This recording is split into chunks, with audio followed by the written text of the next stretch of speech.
¿eh? Esa señora se cree que está en posesión de la verdad absoluta. Yo sí lo sé porque como yo de vez en cuando echaba el ojo, echaba la vista, pues vi que se estaba produciendo allí una situación bastante tensa en el plató, precisamente por lo que te he contado. María Patiño no sabe trabajar con nadie porque ella se cree que se merece lo que no se merece y entonces ningunea y maltrata a todos los compañeros. Lo que le pasa a María Patiño, ella quería ser presentadora a toda costa en Telecinco porque quería diferenciarse de los demás, mirar a los demás por encima del hombro, pero como no valía, porque no valía, ¿cómo consiguió María Patiño que Óscar Cornejo y Adrián Madrid, los productores de Sálvame, le dieran a ella un programa los fines de semana para que lo presentara y pudiera de alguna forma ponerle vestiditos, zapatitos y lacitos y perfume a ese ego tan frágil que tiene? Bueno, pues insultando a Antonio David Flores, a Rocío Flores, es decir, con motivo del documental este de Pagar Hacienda, ya sabéis cuál digo, el de la fusia, eso lo hace un valiente. Un cobarde es el que se arruga y va culo en pompa por la vida para que le vayan dando y después va de víctima. Bueno, vas de víctima, pero eres cobarde. Como tú, María Patiño, que le pedirías perdón al mismísimo diablo, venderías tu alma al mismísimo diablo con tal de volver a Telecinco. Le ha contado que Rocío Carrasco y Fidel Albiac son los culpables, todo esto se lo contó haciéndose la víctima, ¿vale? Que son los culpables de que su carrera profesional se haya ido al guano. Ella dice que está muy afectada, muy triste, muy cabreada, porque llevaba muchísimos años dedicándose a la prensa del corazón y tenía un nombre, ¿eh? María Patiño era una persona pues que todo el mundo pues la tenía como buena periodista en el campo de la prensa del corazón. Hasta que aparecieron Rocío Carrasco y Fidel Albiac. Lo que le ha contado a la vecina es que estos dos tienen la culpa, o sea, estos dos tienen la culpa de todo el follón que se montó en Sálvame, que se terminó cancelando el programa, y por supuesto de la cancelación de la familia del Apocalipsis, ¿vale? Ya, porque ella lo que le ha contado a la vecina es que, bueno, por eso digo que ahora van a empezar los perros a morderse. Es que Óscar Cornejo y Adrián Madrid, estos que eran los dueños de Sálvame y después los dueños de la familia del Apocalipsis, bueno, pues son dos pares de un par de manipuladores. Son un par de manipuladores bastante mentirosos. Y bueno, pues le contó que antes de estrenarse el documental de Rocío, contar la mentira para pagar Hacienda, hubo una reunión con ellos, hubo una reunión con todos los colaboradores y con los presentadores, y se les dijo que se iba a estrenar este documental, con lo cual esas caras de sorpresa cuando apareció Rocío Carrasco en el panel eran fingidas, eran teatralizadas, ya lo sabían algún que otro día antes. Y bueno, pues ¿qué les dijeron Óscar Cornejo y Adrián Madrid? Bueno, pues les contaron que habían hecho este documental con Rocío Carrasco porque a la señora la veían muy acabada, más acabada que la Falange en Bilbao. Dijeron que, bueno, pues que era la Llorona de México, que la veían completamente hundida y que les daba muchísima pena. Esto es muy importante lo que yo acabo de decir. O sea, no dijeron, hemos hecho este documental porque Rocío Carrasco nos ha demostrado que Antonio David Flores es un maltratador que practica la violencia vicaria. No, esto nunca se les dijo. Se les dijo, vamos a ver, Rocío Carrasco es amiga nuestra, la hemos visto acabadísima, esa señora tiene una depresión de caballo, sinceramente nos da bastante pena lo que hemos visto y vamos a estrenar el documental porque la intención que tenían Óscar Cornejo y Adrián Madrid, que lógicamente fallaron en esto, es convertir a Rocío Carrasco en una superestrella de Telecinco, en una super colaboradora. ¿En qué fallaron? Bueno, pues en que Rocío Carrasco, pues eso, le tiene que pedir permiso al pie izquierdo para mover el derecho, es una señora que es vaguísima, no le gusta trabajar y pese a todas las oportunidades que le dieron en Sálvame, le dieron incluso el espacio del ofensor de la audiencia. Yo le llamo el ofensor de la audiencia, porque ofendían a la audiencia. La señora se presentó solamente 2 veces a trabajar. Después se dio el piro, ¿eh? El piro vampiro, que tiene clarinete, porque trabaja, se lo dijo a la vecina, que tiene clarinete, que con el rollo de la Rocío Carrasco y el Fidel Albiac le habían arruinado su carrera profesional porque nunca más iba a trabajar en televisión, que lo tenía muy claro, ¿eh? ¿Por Ojo, qué cuidado. seguimos tragando con la película de Rocío Carrasco y Fidel Albiac, si cada vez que aparecen en pantalla el público cambia de canal como quien apaga una bombilla? Igual que cuando hueles leche cortada y de inmediato apartas el vaso, millones de espectadores llevamos meses apartando la vista de estos dos. Y no, aquí nadie va a vestir a María Patiño de pobre víctima. Ella misma se subió sin frenos al tren del sensacionalismo y ahora el tren se ha llevado por delante su nombre. Pero una cosa no quita la otra. Rocío y Fidel fabricaron un relato que quemó platós, hundió audiencias y arrastró reputaciones ajenas, y eso merece ser contado alto y claro, sin paños calientes. Escucha bien, porque lo que hoy te voy a narrar no lo vas a oír en los matinales ni en los magazines que ahora pretenden ir de neutrales. Hoy destapamos por qué María Patiño, esa reportera correosa que no dudaba en sacar trapos sucios de cualquiera, anda rabiando contra la pareja más impopular del momento. No porque la pobre Marita haya sido un alma cándida, eso no se lo cree ni su peluquero, sino porque el fuego que ayudó a encender acabó devorando su propio tejado. Y cuando ves tu casa arder, amiga, la rabia es la primera en salir. Imagínate la escena. Año 2021. Telecinco necesita un bombazo urgente, las audiencias bajan, la competencia aprieta y ya no basta con los chismes cotidianos de siempre. De pronto, entra en la sala de reuniones un dossier color salmón, Proyecto Rocío, contar la verdad para seguir facturando, aunque eso último no lo ponía, claro, se sobreentendía. Lleva la firma indirecta de Fidel Albiac, cerebro financiero de la operación. ¿La protagonista? Rocío Carrasco, hija de la más grande, desaparecida de los focos salvo para pleitos judiciales y visitas esporádicas a peluquerías de lujo. La propuesta, un serial lacrimoso, con música triste y primerísimos planos de lágrimas, que promete derretir corazones y disparar sares. Los jefazos huelen dinero y dan luz verde. Pero hay un obstáculo. ¿Cómo convertir un drama familiar, gastado y con 1000 versiones contrapuestas, en un producto de masas? Fácil, convenciendo a los colaboradores de que lo vendan como la gran verdad. Ahí entra María Patiño, veterana en olfatear pollos mediáticos. La citan, junto a otros tertulianos, en un despacho sin cámaras. Les ponen un vídeo de prueba con Rocío llorando, les hablan de maltrato mediático, de justicia social, detalle clave, les piden lealtad absoluta. Ni preguntas incómodas, ni dudas, ni alusiones a incoherencias pasadas. Aquí se viene a apoyar, dicen, porque esto nos devolverá el liderazgo y nos caerá lluvia de publicidad. María, que siempre olió el negocio mejor que una sabuesa al hueso, pudo haber dicho cuidado, que esto suena a guión forzado, pero eligió callar. Al fin y al cabo, su puesto dependía de mantener la maquinaria caliente, y la maquinaria pedía drama con mayúsculas. Así comenzó el espectáculo, cada noche, un capítulo, cada capítulo, una lágrima nueva, y en el plató, aplausos de lata y comentarios lacrimógenos. El primer día, los números subieron. El segundo, aguantaron. A la cuarta entrega, los mandos a distancia comenzaron a bailar. A la 10ª, el público de toda la vida, sí, tú, tu hermana, tu vecina Paquita, ya bostezaba antes de escuchar la sintonía. Aquí llega la parte jugosa. Cuando las audiencias se desploman, alguien tiene que cargar con la cruz. Y Rocío Carrasco no la iba a llevar, ni mucho menos Fidel, que seguía negociando contratos de exclusivas a la sombra. Los dedos apuntan entonces a los rostros visibles del plató, colaboradores como María, que se dejaron la piel defendiendo lo indefendible. Ella, que tan hábil fue para destapar infidelidades, no supo prever que el público rechazaría un relato unidireccional, sin pruebas contundentes y plagado de silencios selectivos. El boomerang mediático regresó y la golpeó de lleno. Mientras Telecinco se lamía las heridas, Televisión Española vio la oportunidad de pescar en río revuelto. Fichó aparte de aquel equipo para un programa nuevo, La Familia del Apocalipsis, ¿recuerdas? Con la promesa de renovar las tardes y atraer público joven. Resultado, ni jóvenes ni mayores, el SARE cayó por debajo del 6%, y en cuestión de semanas, la cadena pública se convirtió en campo de batalla. Los directivos gritaban, los guionistas improvisaban y los colaboradores, María incluida, veían cómo los espectadores huían en estampida. Porque, amiga, cuando un rostro se asocia al engaño, cuesta años de honestidad recuperar la confianza de la gente. Y aquí viene la gota que colma el vaso. A María le habían prometido recolocarla en otro formato si aquella aventura fracasaba. Pero el fracaso fue tan estrepitoso que nadie quiso arriesgar. Personaje quemado, dictaminó un informe interno. Su nombre espanta a la audiencia tradicional. En otras palabras, que buscara nuevos horizontes, porque la tele de siempre ya no la quería. Todo eso mientras Rocío y Fidel se envolvían en su silencio estratégico. Cero entrevistas, cero autocrítica, cero responsabilidad. Fue entonces cuando María, a puerta cerrada, explotó. No en un plató, donde habría sonado impostado, sino ante la confianza de una vecina en Fuerteventura, la isla donde compró una casa para refugiarse de focos y críticas. Allí soltó la frase que hoy hierve en los corrillos del corazón.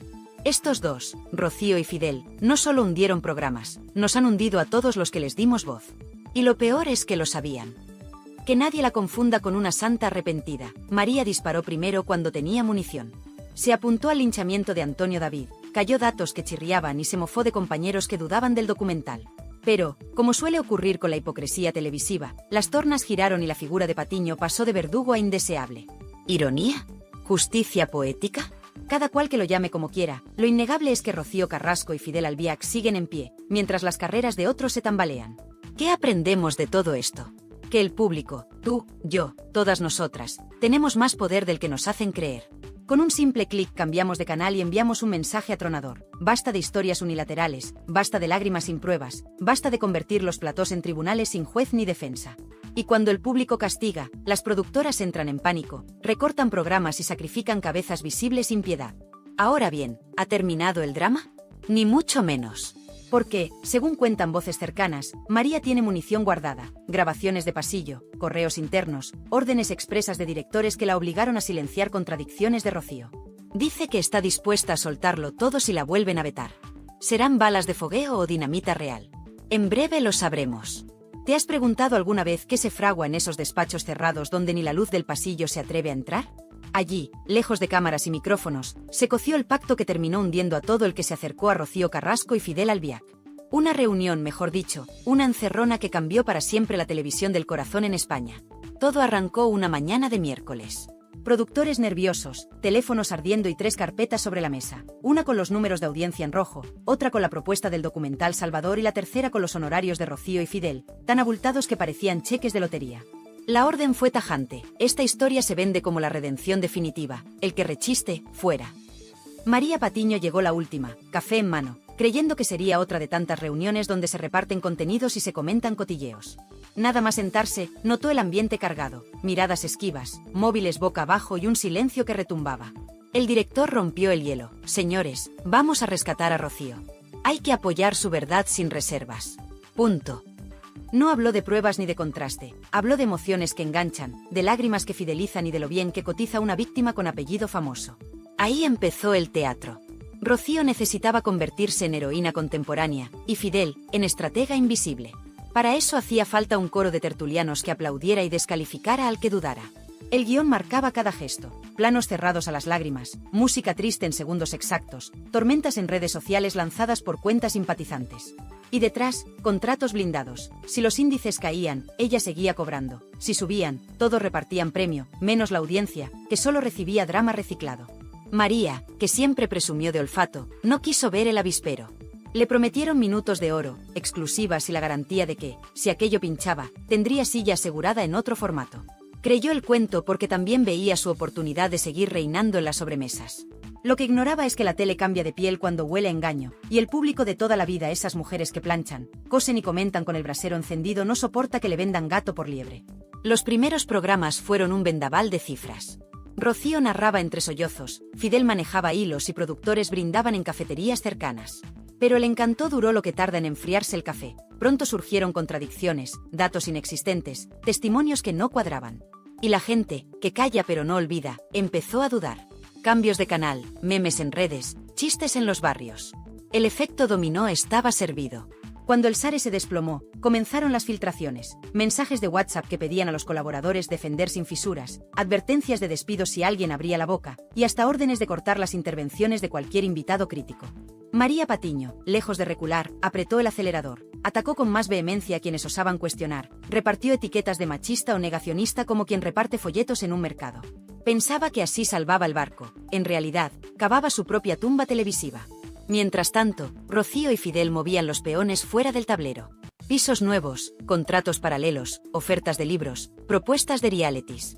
Todo mientras los que quemaban su imagen en pantalla eran otros. Cuando el proyecto pasó de Telecinco a la cadena pública con aquel invento de tardes, el truco ya estaba gastado. El público ni se molestó en dar una oportunidad, vieron los mismos rostros, reconocieron el mismo discurso y apagaron la tele. Y llegó el día de la guadaña. Los directivos de RTVE, hartos de ver las curvas de audiencia caer como un tren sin frenos, convocaron una reunión de emergencia. El mismo despacho, otro ambiente, gritos, culpas, portazos. María entendió al instante que ya no había red. Salió con la mirada fija en el móvil, esperando la llamada que nunca llegó, la del siguiente programa que la rescatara. No la llamaron. Ni ese día, ni al siguiente, ni al otro. Su nombre se convirtió en sinónimo de tóxico en los informes internos, rechazo inmediato del público tradicional. ¿Qué hicieron Rocío y Fidel? Silencio absoluto. Ni un mensaje de apoyo, ni una declaración conjunta, ni un gracias por defendernos. Se esfumaron entre exclusivas contadas al milímetro y negociaciones para futuras apariciones moderadas. María, que había mordido a diestro y siniestro, quedó aislada. No como víctima, sino como peón prescindible. Y ahí es donde su indignación estalla y señala. Nos utilizaron a todos, sabían que esto iba a hundirse, pero les importaba un pimiento mientras cobraran. Ahora, las productoras miden cada paso. Les quedó claro que subestimar al espectador es la forma más rápida de cerrar un programa. Y a Rocío y Fidel, aunque disfrazan su estrategia de discreción elegante, les acompaña un rumor persistente. Donde pisan, la audiencia huye. Tú, que llevas años viendo cómo se cuece el cotilleo, sabes reconocer cuando el guiso está quemado. Por eso te pregunto directamente. ¿A quién culpas más? ¿Al chef que echa el veneno o al camarero que lo sirve con una sonrisa? Déjamelo en comentarios, porque tu opinión, la de las mujeres que sostienen el mando a distancia, vale más que cualquier sare fabricado. Si este relato te revolvió el estómago, compártelo con tu grupo de amigas, que también conozcan la trastienda. Y suscríbete, porque todavía queda tela, contratos ocultos, cifras indecentes y lealtades rotas. Te aseguro que cada dato nuevo enciende más este fuego. ¿Con qué cara te piden austeridad mientras firmaban un extra de 2 millones de euros solo para que Rocío Carrasco posara ante la cámara mojándose las pestañas? No es cuento, es un anexo contractual escondido entre folios, rubricado en un despacho alfombrado con cargo a fondos públicos. 2 millones que salieron de nuestros bolsillos y que jamás figuraron en la nota de prensa. Así se fabricó la gran trama, cifras secretas, cláusulas de silencio y un relato victimista diseñado para que nadie se atreviera a levantar la mano. Todo comenzó una mañana tensa en Prado del Rey. Los directivos de la cadena pública llegaban con las audiencias en rojo y la esperanza de un milagro. Sobre la mesa, 3 carpetas. La primera contenía el guión del nuevo serial Lacrimógeno. La segunda, la previsión de ingresos por publicidad, inflada con un optimismo casi cómico. La tercera, el contrato confidencial que blindaba a Rocío y su marido. Cifra total sobre la página 2, 8 millones de presupuesto.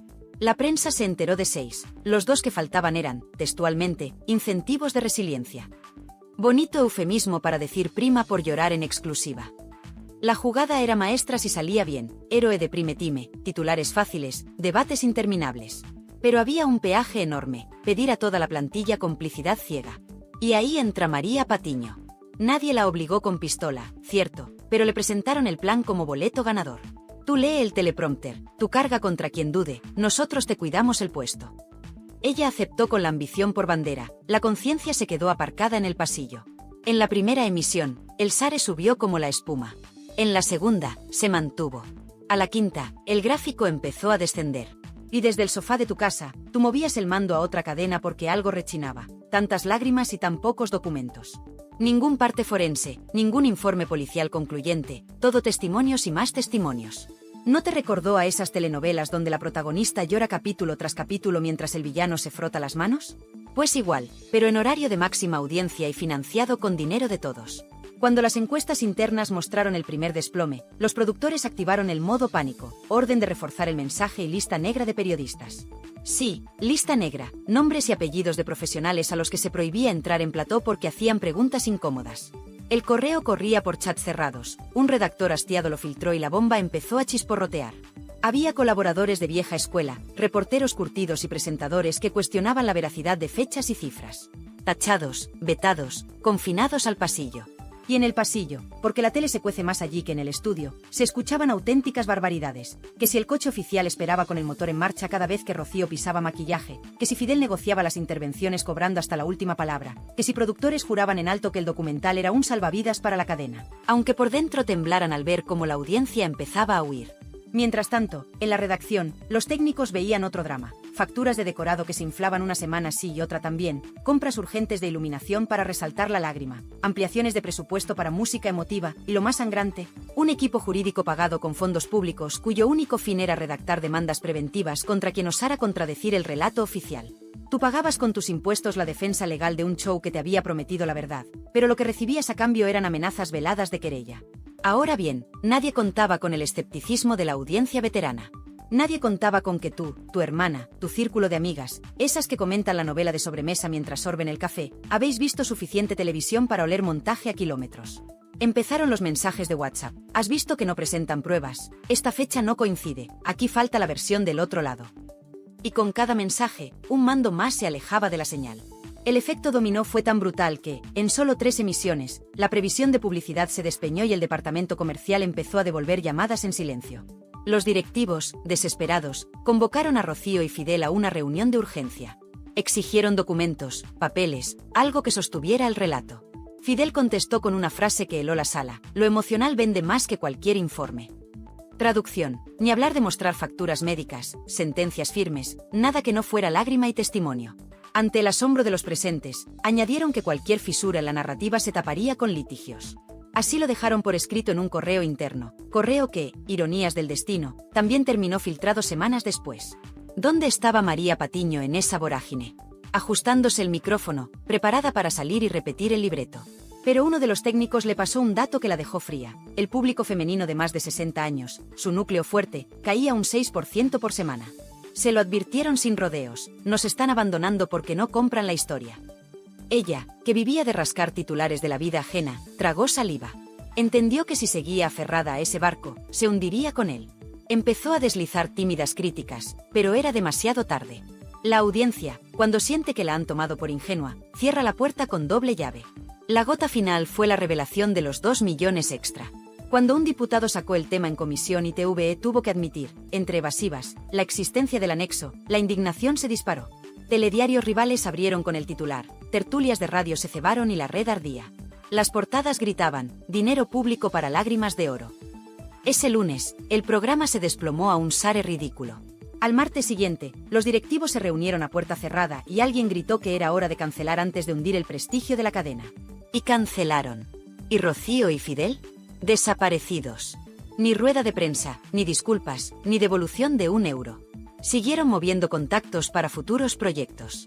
Tal vez un reality en un canal privado, tal vez un libro. El espectáculo nunca descansa.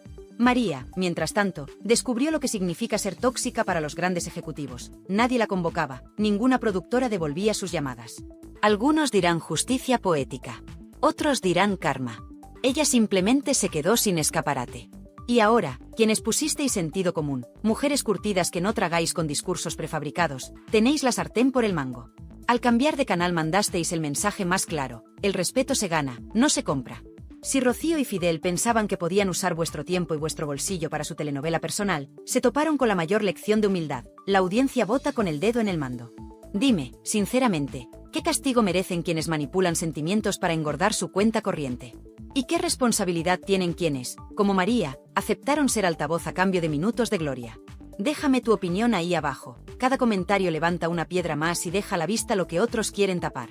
Si este relato te revuelve la sangre, compártelo con tu grupo de amigas y que corra la voz. La próxima vez se lo pensarán 2 veces antes de jugar con nuestras emociones. ¿Alguna vez has visto a un directivo de televisión perder los nervios hasta lanzar una silla contra la pared?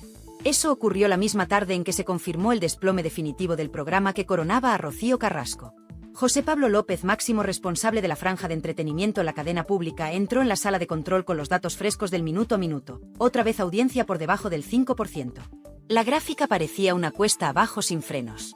Dicen que pegó un portazo, soltó un "nos hunden el canal" y empezó a señalar culpables como si repartiera sentencias. Nadie se libró: productores, realizadores, guionistas y, por supuesto, los tertulianos que seguían defendiendo el guión lacrimógeno. Entre ellos, una María Patiño ya pálida, consciente de que el monstruo que ayudó a criarse estaba merendando su futuro. Aquella bronca no salió en los medios, pero trascendió a golpe de mensaje interno. Una redactora lo resumió en un chat de pasillo: hostilidad nivel apocalipsis. Los gritos se oían hasta en maquillaje. Lo más jugoso fue la orden que vino justo después: corten de raíz la participación de Rocío Carrasco y Fidel Albiac, no vuelven a pisar este plató. Se acabó el idilio. El mismo directivo que meses antes se sacaba fotos con ellos en los pasillos ahora pedía literalmente limpiar cualquier rastro de su presencia.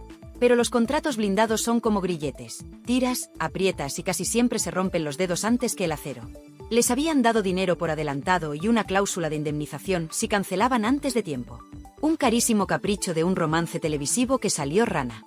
Mientras los ejecutivos discutían cómo ahorrarse la penalización, ocurrió algo casi cómico si no fuera por lo obsceno. Rocío y Fidel enviaron un burofax exigiendo respeto a la imagen pública, el mismo día en que la audiencia lo rechazaba en masa. Insistían en que el programa fracasaba porque los medios enemigos boicoteaban su mensaje. Esa coartada le servía de salvavidas emocional, pero no pagaba facturas. Así que, con la misma frialdad con la que firmaron el anexo millonario, se desligaron del barco que se hundía. Ni una palabra de agradecimiento, ni una defensa a los tertulianos que habían gastado credibilidad respaldándolos. Silencio, maletín y puerta. Y en ese silencio resuena el nombre de María Patiño. Ella pasó de ser pistolera mediática a convertirse en un lastre para cualquier franja horaria. Programas que sondeaban su fichaje se echaban atrás tras recibir informes de test de público. Cada vez que aparecía su rostro, la mitad de las encuestadas mujeres mayores, tu círculo y el mío marcaban casilla de rechazo sin pestañear. Ese veredicto es demoledor. La televisión vive del cariño o del odio que atrae audiencia. La indiferencia mata. Y María ya no provocaba ni amor ni odio rentable, provocaba hartazgo. Así, su móvil se llenó de silencios. Llamadas que no devolvían, mensajes de WhatsApp con doble check pero sin responder. Eso en televisión es sentencia de ostracismo. Con la pantalla cerrada, Patiño intentó aferrarse al papel. La revista Lecturas le ofreció una columna semanal para maquillar la caída. Buen sueldo, sí, pero lejos de los focos en los que se sentía reina. Y en las redacciones ya cuchichean, cuidado, que arrastra la maldición de Rocío. Porque si algo ha quedado claro es que todo lo que toca ese binomio Carrasco y Albiac termina oliendo a chamusquina. El mero hecho de poner a María en plantilla hizo saltar alarmas. Los anunciantes no quieren verse salpicados por el mismo barro que manchó Prime Time, redes sociales y hasta sesiones del Congreso donde se preguntó a la televisión pública por aquellos 2 millones secretos. Pero la historia no acaba en despachos ni en platós vacíos. El auténtico terremoto sucedió en los hogares, donde tu manda distancia habló más fuerte que cualquier comunicado corporativo. Tú, que llevas años oliendo la mentira, viste venir la jugada, música triste, planos de lágrima, ausencia de papeles. 1, 2, 3 veces. Al cuarto intento cambiaste de canal. Ese gesto minúsculo, repetido por miles de mujeres, hundió cuotas de pantalla y forzó cancelaciones. Por eso ahora los productores estudian con lupa cada sasimi lacrimal que les llega. Si no hay pruebas, no hay negocio. El público maduro, el que sostiene de verdad las tardes televisivas, ha dicho basta.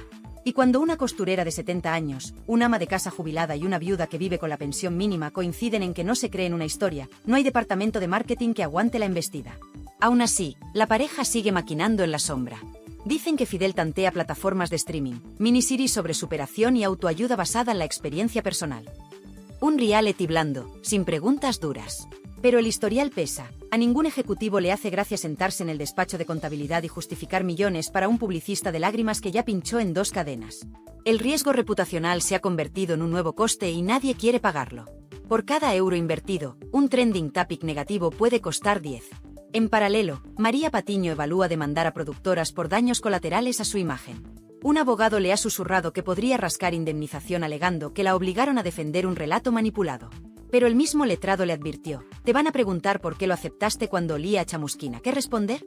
¿La verdad de que temía perder la silla? ¿Que las exclusivas y los minutos de gloria nublaron su juicio? Una demanda así pasa factura, reabre heridas, destapa correos, exhibe grabaciones. Quizá consiga dinero, pero hundiría cualquier oportunidad de redención ante el público. Y aquí es donde tú entras de nuevo. Sin tus ojos, sin tu oreja, la tele es un escaparate vacío. Ellos lo saben y tiemblan cada vez que miran los tramos de audiencia femenina mayor de 55. Es el segmento menos proclive a la moda efímera y más fiel al zapping cuando huele a engaño. Por eso te pregunto directamente, ¿crees que Rocío Carrasco y Fidel Albiac merecen otra oportunidad en pantalla o ya agotaron todo el crédito? Deja tu respuesta ahí abajo y ponle voz a esa mayoría silenciosa que les ha quitado el altavoz. No subestimes la fuerza de tu comentario. Cada vez que alzas la voz, un directivo revisa su escaleta, un patrocinador recalcula su inversión y un guionista descarta la lágrima fácil. Compartir este vídeo con tus amigas sirve para algo más que cotillear. Es un mensaje colectivo de que la manipulación sentimental nos cansó. Si con un simple clic tumbaste un programa millonario, imagina lo que podemos hacer diciendo alto y claro que ya no tragamos con dramas de encargo. Porque al final, la moraleja es sencilla. Quien juega con la emoción ajena para llenar el bolsillo termina pagando con su reputación. Esa factura no hay cláusula que la cubra, y mucho menos 2 millones de euros escondidos en un cajón. ¿Qué pasa cuando un relato diseñado para conmover se estampa contra la pared de los hechos y deja un reguero de carreras arruinadas, dinero público volatilizado y espectadores que por fin abrieron los ojos? Esa es la resaca que todavía sacude a los responsables de la mayor burbuja lacrimógena que ha vivido la tele española en años. Una resaca que no termina con la cancelación de un programa. Sigue latiendo en los despachos, en los grupos de WhatsApp y, sobre todo, en la memoria de quienes soportaron semanas de melodrama sin pruebas. Primero, la factura económica. El Tribunal de Cuentas ha puesto la lupa, aunque a paso de tortuga, en los 8 millones presupuestados que financiaron el experimento. De esa cifra, 2 salieron de una partida opaca para compensar el estrés emocional de Rocío Carrasco, una cláusula tan vaga que el propio interventor interno la calificó de discutible. Traducido al lenguaje de la calle, la lágrima le salió cara, y buena parte la pagamos todos. Lo grave es que, al tirar del hilo, han aparecido subcontratas amigas, facturas dobles por alquiler de equipos y un desfile de asesores de confianza cobrando dietas por gestionar la narrativa. Todo un ecosistema que prosperó al calor del espectáculo y ahora se protege con un muro de silencio. Segundo, la factura moral. Los trabajadores rasos, cámaras, ayudantes, redactores junior, confiesan que se les pidió entender la línea editorial o plantearse buscar empleo en otro lado. Algunos, agotados de llorar al son de la escaleta, optaron por largarse antes de que la basura estallara. Otros aguantaron porque hay hipotecas que pagar. Uno de ellos lo resumió así en un audio que circula por las redacciones. No te despedían si dudabas, te convertían en invisible. Te quitaban escaleta, te quitaban la palabra, te movían al archivo, y al final te ibas tú solo. Ese despido silencioso nunca saldrá en un titular, pero suma angustia y desengaño en decenas de currículos. Tercero, la factura social. Cuando el escándalo saltó del plató al Congreso, ¿recuerdas los titulares? Interpelan a RTVE por contratos opacos, la indignación fue transversal. Da igual la ideología, a nadie le gusta que la televisión pública saque pecho de transparencia y al mismo tiempo, esconda nexos millonarios.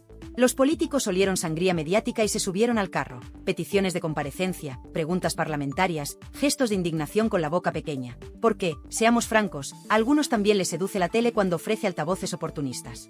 Mientras todos jugaban a devolver la pelota, Rocío y Fidel hicieron lo de siempre, negociar en la sombra. Se reunieron con un equipo de abogados especialistas en reputación online para limpiar huella digital negativa, es decir, enterrar vídeos críticos, mandar reclamaciones a canales pequeños y presionar a portales que cobijan comentarios duros. El plan incluía inundar la red de notas motivacionales y frases de autosuperación, dar sensación de paso de página y, sobre todo, evitar las entrevistas cara a cara, donde un periodista con hemeroteca pudiera arrinconarlos con fechas, datos o contradicciones. Si la estrategia suena fría, es porque lo es. Manual básico de daño reputacional. Ahora, imagina por un momento que esa limpieza digital culmina y la nube de artículos incómodos desaparece poco a poco de buscadores. ¿Borrará eso el recuerdo de las tardes de manipulación? La respuesta late en los bares, en las peluquerías, en las fotos de sobremesa que todavía circulan por grupos. Allí el tema sigue vivito y coleando, la indignación no borra con un clic. Y ese recuerdo se convierte en aviso para navegantes. La próxima vez que un formato prometa verdad incontestable sin pruebas encima de la mesa, la audiencia pedirá recibo antes de gastar su tiempo. Mientras tanto, María Patiño ajusta cuentas consigo misma. A puerta cerrada ha reconocido a un par de compañeros que subestimó al público maduro y sobreestimó la capacidad de manipular con lágrimas. No lo hace por remordimiento altruista, lo hace porque su futuro pende de un hilo. No puede refugiarse en platós que ahora la esquivan, tampoco puede convertirse en influencer juvenil a los 50 y tantos. Su terreno era el corazón clásico, y ahí ha quedado marcada. Habla con productoras menores que tantean docuseries de archivo y presencia mínima de presentadores. Podría narrar, desde voz en off, historias ajenas sin mostrar su rostro, una forma de colarse en pantalla con perfil bajo y reescribir su relación con la audiencia. Pero los números no cuadran. Hoy, un creador de contenido en YouTube con 200.000 suscriptores cuesta menos y trae más engagement que un rostro televisivo abrasado. De puertas afuera, el espectador medio se siente, por fin, vindicado.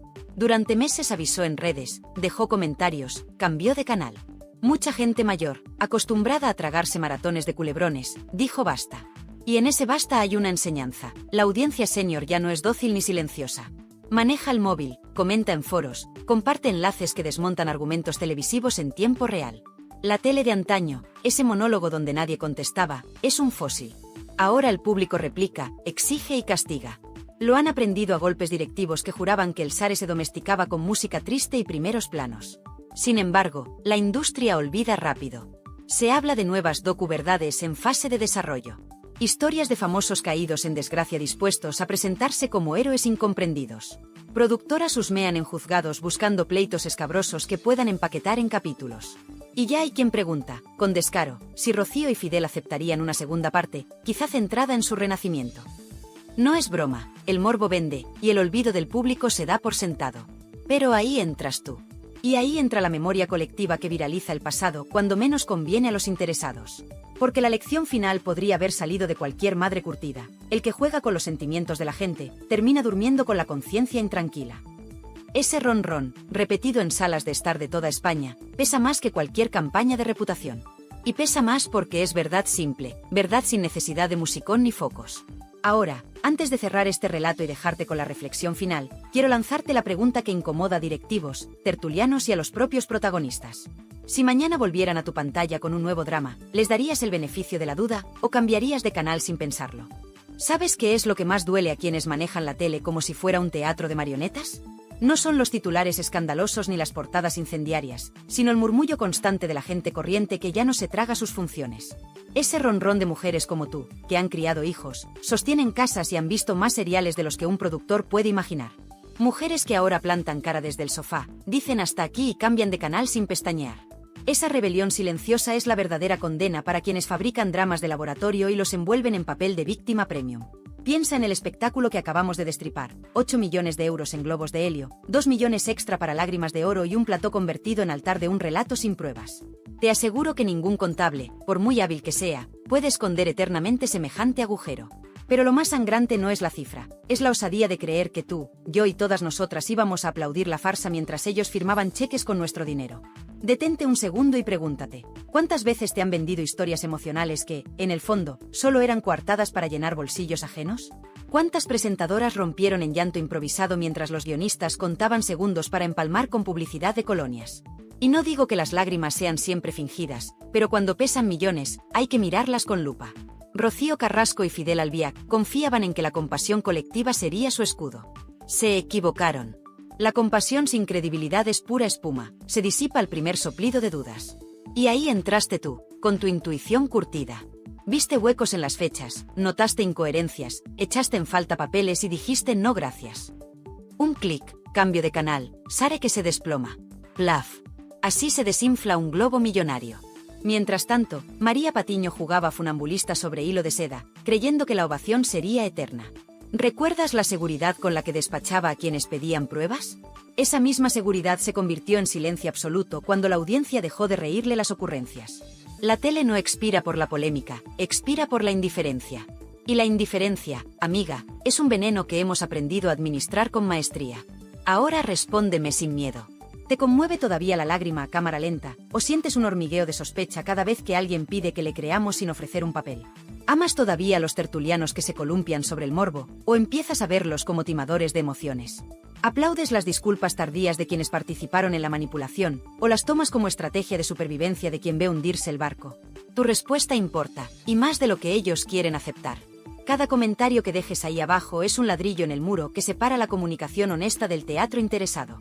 Cuando posteas no me convence, no quiero papeles, un becario toma nota, un redactor se muerde el labio y un ejecutivo revisa la escaleta con sudores fríos. Créeme, lo sé por voces que llaman a escondidas para preguntar qué dicen las señoras de tu canal. Y ya que hablamos de voces, hablemos de las que siguen calladas, las de los trabajadores rasos, los cámaras que tuvieron que repetir toma porque la lágrima resbaló antes de tiempo, los redactores junior que redactaban preguntas suaves con órdenes de no salirse del guión, los técnicos de sonido que bajaban micrófonos si alguien introducía un dato incómodo. Ellos no firman contratos millonarios ni salen en la foto, pero pagan con ansiedad cada volantazo de la dirección. No olvidemos a quienes sostienen la industria desde la sombra y cobran sueldos mileuristas, mientras las estrellas se suben a ese versus pagados con sobresueldos. Ahora bien, pongamos el foco en lo que viene. Sí, porque los mismos que hoy esconden la cabeza ya planean nuevas docuverdades, nuevos platós, nuevas víctimas de temporada. Tal vez esta vez sea un deportista caído en desgracia, o una cantante con deudas millonarias. Cambian los nombres, no el truco, lágrima en primer plano, palabras mayores, maltrato, injusticia, linchamiento y un torrente de exclusivas a precio de caviar. Saben que el morbo es como el azúcar, crea adicción. Pero también saben que quienes ya hemos visto el truco podemos arruinarles la función. Ahí es donde tu poder se multiplica. Comenta sin miedo, quiero pruebas, no me creo nada, enseñad documentos. Tu mensaje ya no es un grito en el vacío, es un eco que rebota en foros, tertulias de radio y redacciones inquietas. Comparte este vídeo en tus grupos de amigas, en el chat de la familia y en el del barrio. Conviértelo en sobremesa de domingo, en charla de peluquería y en debate de cafetería. Cuantas más mujeres exijan honestidad, menos hueco habrá para los relatos prefabricados. Suscríbete y activa la campanita si disfrutas viendo cómo desmontamos ficciones millonarias con una simple lupa y mucho sentido común. Porque aquí vamos a seguir, ni nos compra la lágrima fácil, ni nos calla la amenaza de demanda. ¿Acaso no te enciende la sangre pensar que podríamos ser testigos de la primera gran rebelión de espectadores maduros contra la manipulación sentimental televisiva? Piénsalo, generaciones que crecieron con dramas en blanco y negro ahora exigen veracidad en 4 Kelvin. Pasamos de creer todo lo que sale en la tele a demostrarme cada frase con documentos. Esa evolución merece celebrarse, comentarse y, sobre todo, difundirse. Y te prometo algo, los próximos archivos que estamos investigando van a sacudir todavía más los cimientos de este teatrillo. Hay correos, hay facturas y hay testimonios inéditos de gente que cayó cuando se apagaban los focos y ahora quiere hablar. No puedo adelantarte nombres, todavía, pero sí darte una pista. Una exdirectora de contenidos con correos explosivos y un antiguo asesor financiero harto de contratos opacos. ¿Te lo vas a perder? ¡Claro que no! Antes de cerrar, déjame la última pregunta, la que retumba en cada pasillo de televisión cuando apagan las cámaras. ¿Qué pasaría si, la próxima vez que intenten venderte dramas sin pruebas, todas cambiamos de canal desde el minuto 1? Piénsalo. Escríbelo. Compártelo. Porque tu opinión, sumada a la de miles, puede hacer más ruido que el grito desesperado de un productor cuando ve las gráficas desplomarse. Y si eso sucede, amiga, estaremos asistiendo no a un final, sino al nacimiento de una televisión que nos respete. Yo sí lo sé porque como yo de vez en cuando echaba el ojo, echaba la vista, pues vi que se estaba produciendo allí una situación bastante tensa en el plató, precisamente por lo que te he contado. María Patiño no sabe trabajar con nadie porque ella se cree que se merece lo que no se merece y entonces ningunea y maltrata a todos los compañeros. Lo que le pasa a María Patiño, ella quería ser presentadora a toda costa en Telecinco porque quería diferenciarse de los demás, mirar a los demás por encima del hombro, pero como no valía, porque no valía, ¿cómo consiguió María Patiño que Óscar Cornejo y Adrián Madrid, los productores de Sálvame, le dieran a ella un programa los fines de semana para que lo presentara y pudiera de alguna forma ponerle vestiditos, zapatitos y lacitos y perfume a ese ego tan frágil que tiene? Bueno, pues insultando a Antonio Avi Flores, a Rocío Flores, es decir, con motivo del documental este de Pagar Hacienda, ya sabéis cuál digo, el de la fusia, eso lo hace un valiente. Un cobarde es el que se arruga y va culo en pompa por la vida para que le vayan dando y después va de víctima. Bueno, vas de víctima, pero eres cobarde. Como tú, María Patiño, que le pedirías perdón al mismísimo diablo, venderías tu alma al mismísimo diablo con tal de volver a Telecinco.